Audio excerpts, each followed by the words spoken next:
আসসালামু আলাইকুম। এই যে দেখছেন সরিষা ফুলের ক্যাপিং করা চাক। আমরা আপনাদেরকে সারা বাংলাদেশে এই সরিষা ফুলের এ গ্রেডের মধুগুলো পাঠিয়ে থাকি।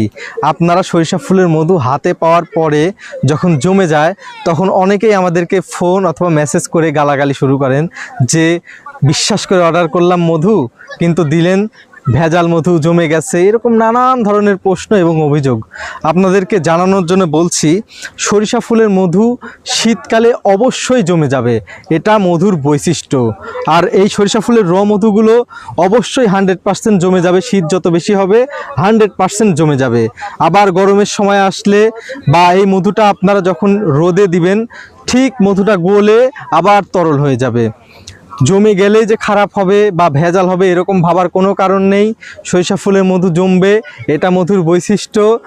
এই রকম চিন্তা ভাবনা থেকে আপনারা বেরিয়ে আসুন যে জমে গেলেই ভেজাল, এটা কোনো ধরনেরই সত্য কথা না, এটা একটা অসত্য কথা এবং ভুল একটি ধারণা। সরিষা ফুলের মধু জমবে, এটা স্বাভাবিক একটা বিষয়। তাই আপনারা নিশ্চিন্তে এই সরিষা ফুলের মধু অর্ডার করতে পারেন। আমরা সারা বাংলাদেশে ক্যাশ অন ডেলিভারি এবং হোম ডেলিভারিতে ন্যায্য মূল্যে এ গ্রেডের সরিষা ফুলের মধুগুলো পাঠিয়ে থাকি।